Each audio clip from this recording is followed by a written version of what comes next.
Hi ಎಲ್ಲರಿಗೂ. ಇವತ್ತು ಏನಕ್ಕೆ ವಿಡಿಯೋ ಮಾಡ್ತಾ ಇದ್ದೀನಿ ಅಂದರೆ ಎರಡು ಉದ್ದೇಶ ಇದೆ. ಬಂದ್ಬಿಟ್ಟು ಈ ಬೋರ್ಡ್ ತಗೊಂಡು ಒಂದು ತಿಂಗಳಾಯಿತು. ಒಂದು 2 ವಿಡಿಯೋ ಮಾಡಿ ಸುಮ್ಮನೆ ಆಗ್ಬಿಟ್ಟೆ. ನಮ್ಮ ಮನೇಲಿ ಬಾಯಿಗೆ ಬಂದಂಗೆ ಬೈತವ್ರೆ, ಈ ಬೋರ್ಡ್ ತಗೊಂಡಿದ್ಯಾ, ಸುಮ್ಮನೆ ದುಡ್ಡು ವೇಸ್ಟ್ ಮಾಡ್ತಿದ್ಯಾ, ಈ ಪೆನ್ನು ಬುಕ್ಕು ಎಲ್ಲ ತೊಗೊಂಡ್ವಿ ದುಡ್ಡು ವೇಸ್ಟ್ ಮಾಡ್ತಿದ್ಯಾ ಅಂತ.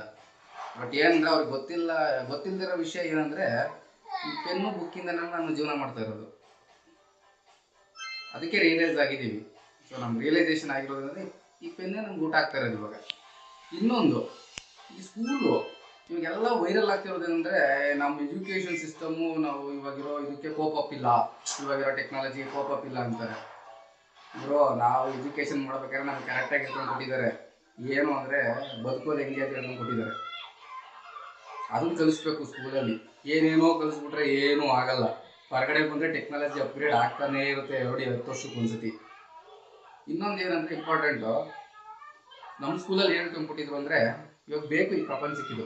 ಏನು ಅಂದರೆ, ವೇದ ಸುಳ್ಳಾದರೂ ಗಾದೆ ಸುಳ್ಳಾಗಲ್ಲ ಅಂತ ಹೇಳಿದರು. ಇವಾಗ ಒಂದೊಂದೇ ರಿಯಲೈಸ್ ಆಗ್ತಾ ಇದೆ ನಮಗೆ. ನಿಮಗೂ ರಿಯಲೈಸ್ ಆಗ್ಬೋದು. 4 ಹೇಳ್ತೀನಿ ಗಾದೆಗಳನ್ನ, ರಿಯಲೈಸ್ ನಿಮ್ಗೆ ಯಾವ್ದಾಗುತ್ತೋ ನೋಡ್ಕೊಳ್ರಿ. ಫಸ್ಟು, ಹೆಲ್ತ್ ಈಸ್ ವೆಲ್ತ್, ಆರೋಗ್ಯವೇ ಭಾಗ್ಯ. ಇದು ನನಗೆ ರಿಯಲೈಸ್ ಆಗಿದೆ. ಒಂದು 10-15 ವರ್ಷ ಆಳು ಮೂಳು ತಿಂದು ಎಲ್ಲ ಕಾಯಿಲೆಗಳು ಬರೆಸ್ಕೊಂಡು, ಎಲ್ಲ ಕಾಯಿಲೆಗಳಂದರೆ ಈ ಗ್ಯಾಸ್ಟ್ರಿಕ್ಕು ಅದು ಇದು ಎಲ್ಲ ಬರೆಸ್ಕೊಂಡು ಒಂದು 20 ಹಾಸ್ಪಿಟ್ಲು ಸುತ್ತಿದ್ಮೇಲೆ ಗೊತ್ತಾಯಿತು ಹೆಲ್ತ್ ಈಸ್ ವೆಲ್ತ್ ಅಂತ. ನಮ್ಮ ಸ್ಕೂಲಲ್ಲಿ ಅವಾಗ ಹೇಳ್ಕೊಟ್ಟಿದ್ರು. ನಾವು ಅದನ್ನು ಫಾಲೋ ಮಾಡಿದರೆ ಈ ಸಮಸ್ಯೆ ಬರ್ತಾನೆ ಇರಲಿಲ್ಲ. ಎರಡನೇದು, ಮಕ್ಕಳಿಗಾಗಿ ಆಸ್ತಿಯನ್ನು ಮಾಡಬೇಡಿ, ಮಕ್ಕಳನ್ನೇ ಆಸ್ತಿಯನ್ನಾಗಿ ಮಾಡಿ ಅಂತ. ಇದು ಅಷ್ಟೇ, EMIಗಳು ತಗೊಂಡು ಕಟ್ಟಕ್ಕಾಗ್ದಂಗೆ ಈ ಕೆಲಸಗಳು ಟೆನ್ಷನಲ್ಲಿ ಆ ಮಕ್ಕಳು ನೋಡ್ಕೊತಾರೆ ಅಂತ ಹೇಳ್ಬಿಟ್ಟು, ಇವಾಗ ಆಲ್ರೆಡಿ ನಮಗಿನ್ನ ರಿಯಲೈಸ್ ಆಗಿಲ್ಲ, ಒಂದು 45-50 ವರ್ಷದವ್ರಿಗೆ ಆಲ್ರೆಡಿ ರಿಯಲೈಸ್ ಆಗಿರುತ್ತಿದ್ದು. ಸೊ ಇದನ್ನು ಫಾಲೋ ಮಾಡಿ, ಒಂದು ಲಿಮಿಟ್ ಮಾಡ್ಕೊಳ್ರಿ ನಿಮ್ಮ ಆಸ್ತಿ ಮಾಡೋದಕ್ಕೆ. ಅದನ್ನೇ ಉದ್ಯೋಗ ಮಾಡ್ಕೊಬೇಡ್ರಿ.